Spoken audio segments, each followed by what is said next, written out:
So Triple Threat Mentoring is a program that focuses on what we call 3 A's, hence the triple: academics, athletics, and attitude. Attitude obviously is a predictor of your altitude. We learn that throughout our lives, mostly on the basketball court, through coaches explaining us about leadership and explaining about the impact of what we think literally impacts how we behave.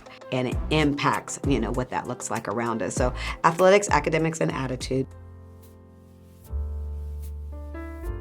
It's birthed out of my own experience and shared experiences of my peers growing up in North Portland. Being a black girl, tomboy, growing up in what people would now deem as being poor. And I didn't really know we were poor. I thought everybody went to thrift stores and got boxes of clothes. I thought everybody had packages for your Christmases, and you all looked surprised as you opened up those gifts. I still just believed that this was everything growing up without a father, and sports became my way out. But as I began to grow up, most of the services that were offered to me as a young lady, it was about taking us out of our environment and showing us something better in better affluent neighborhoods. And programs that would come in and they would take us to all these amazing games and stuff, but our families and our siblings were never involved and never invited. And so you kind of had these experiences in isolation of the family unit.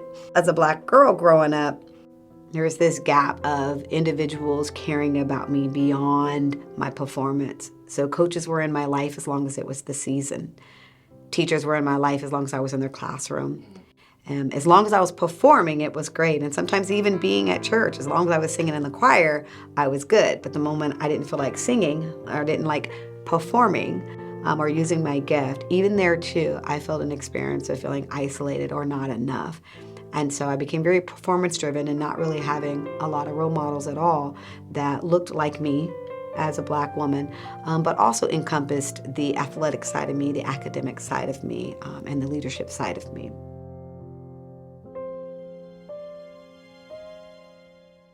All these crazy aspects of it, and not having an individual that was consistent in my life that would say, you're amazing, you're beautiful, you can be anything. And so I think there's a point I stopped dreaming. And my junior year, it hit me when I stopped dreaming and actually tried to commit suicide. The things that I committed to was that I didn't want other young girls experiencing what I experienced.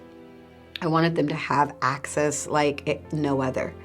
I wanted to be able to address the concerns that I had growing up.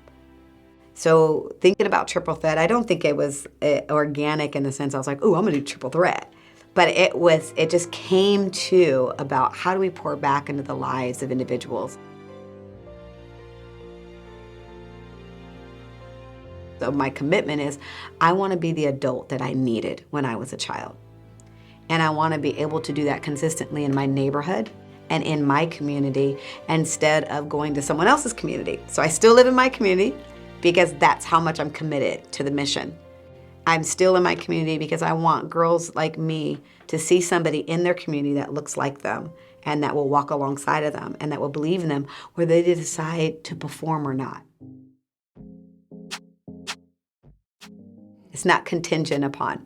So yes, it's athletics and academics and attitude because a lot of times people will only praise you in one arena, but we're not monolithic. We're not one thing. We're not a single narrative. And girls today, especially girls of color, very specifically black girls, need to know that they get to dream again. They get to have hope again. And what better way to do that during a time that COVID has shut down an entire nation and world, during a time where, unfortunately, we always hear about the deficits, that incarceration for females and black females is skyrocketing. It's almost like invisible numbers. The disproportionate discipline in schools for black females is on the steady rise. It's scary, not to mention domestic violence, suicidal attempts, depression, and the list goes on. And so there's this invisibility that we need to make visible about our assets, not just the outcomes of us not paying attention. But let's make visible that we are scholars, that we're amazing, that our beauty is beyond the strands of our hair, short, curly, or straight, that our gifts are blessings to us, but they definitely aren't just a ticket so that other people can stamp or drive purpose in our life. But I want these young ladies to drive their own purpose. I want them to be able to try and believe and hope again.